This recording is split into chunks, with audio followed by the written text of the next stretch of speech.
en salle d'échauffement. Ouais. Elle sait qu'il va falloir éviter qu'elle enclenche le bras, la japonaise, sur le Newaza. Prochain combat, tapis numéro 1, quart de finale, moins de 66 kilos. En bleu pour le Brésil, William Lima. En blanc pour le Japon, Tanaka Miura. Alors là, il y a un combat, un joli combat entre un Brésilien et un Japonais, deux grandes nations de judo. Voilà, c'est le quart de finale en moins de 66 kilos. Ouais. Tanaka Lima. Et ça rigole pas. Ouais, il a été vite, son premier déclenchement, il a été vite.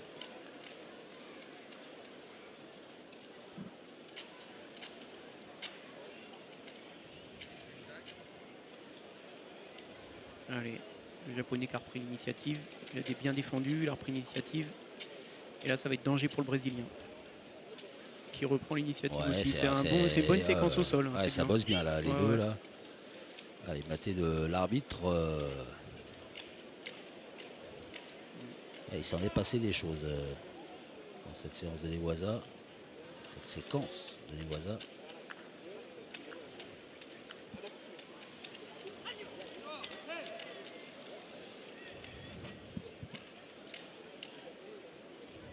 Encore un match droitier-gaucher.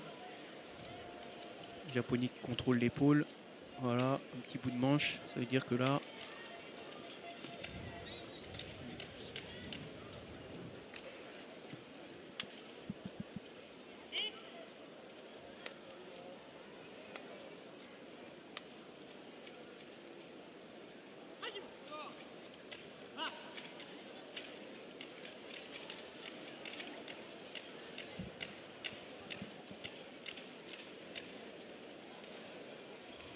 Dans le style, parce que j'ai dit tout à l'heure que pour le Japon, c'est une espèce de pays référence du judo, parce que c'est là-bas qu'il est né. Mais le Brésil est aussi une grande nation du judo. Il y a des spécificités des écoles et des techniques qu'on retrouve qui différencient ces deux pays.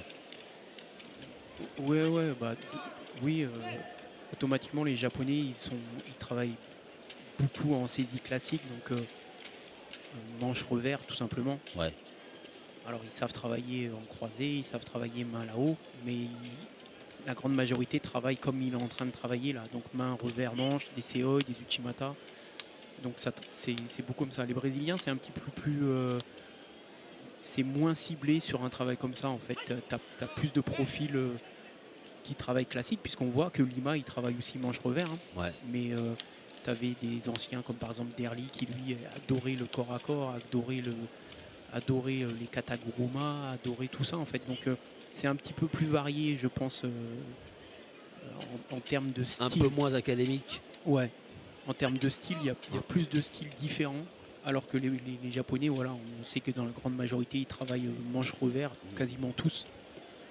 Voilà, les petits crochetages comme il vient de faire ça, c'est une marque de fabrique des Japonais, ça crochette, ça réaxe la ligne, ça attaque des deux côtés. Mais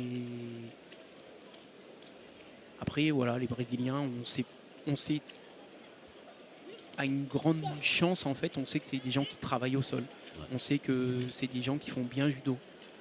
Tu as des nations comme ça, les Ouzbeks, on sait qu'ils font bien judo, mais que physiquement c'est très rugueux. Mais par contre, ça travaille pas trop au sol.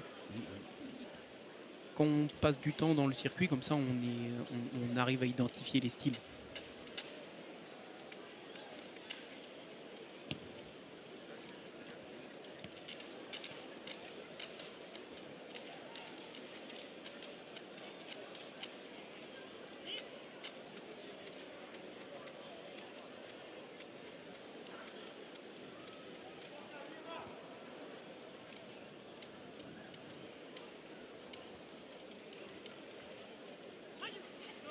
Allez, encore une minute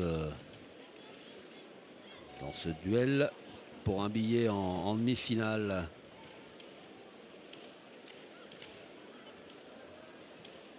Allez, c'est reparti sur la séquence au sol. Ouais. Brésilien qui tente sa chance, hein.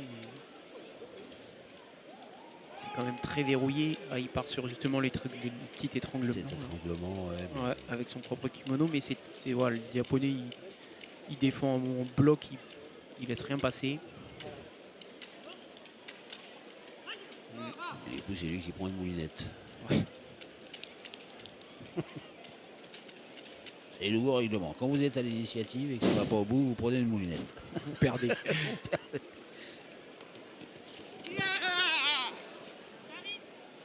Voilà.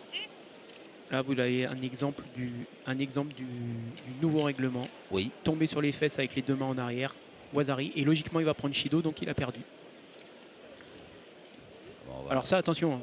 Ouais. Ne me marquez pas des points en disant que voilà, c'est pas moi qui ai décidé la règle. Moi, Ah non. celle-là, cette règle-là, pour moi, elle est. Bon, je vais pas dire le mot, mais cette règle, elle est d'une nullité Pas extrême. cohérente. Ah, le Wazari est annulé. Voilà, il l'annule. Voilà. Bah, si on avait mis à la règle exactement ce qu'il faut faire, voilà, il est tombé sur les fesses, il a mis les deux mains en arrière. Normalement, c'est Wazari plus Shido. C'est pour ça que l'arbitre a hésité. Ouais.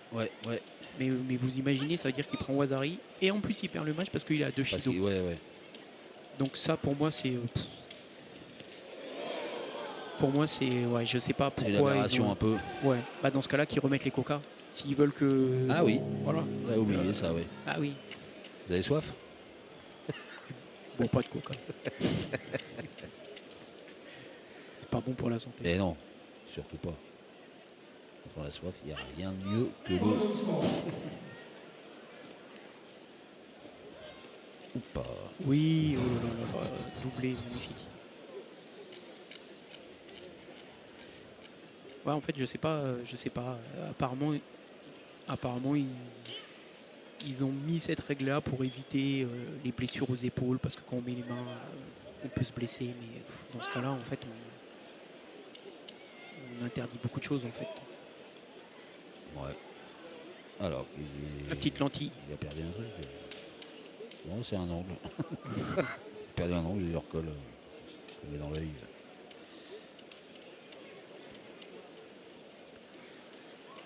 Ouais, voilà, c'est fini. Bon, bah, c'était pas. J'ai pas pris un plaisir extrême sur ce match-là. C'est dommage. Un peu décevant, oui, un peu. Allez, on va pas dire qu'on est là pour attaquer l'arbitrage et les nouvelles règles, mais c'est vrai que là sur ce combat-là, en tout cas, les nouvelles règles et la façon dont a été arbitré ce combat n'a pas favorisé un combat dont on pouvait attendre plus, parce que c'était deux beaux athlètes, deux beaux judokas. Ouais, c'est deux beaux judokas.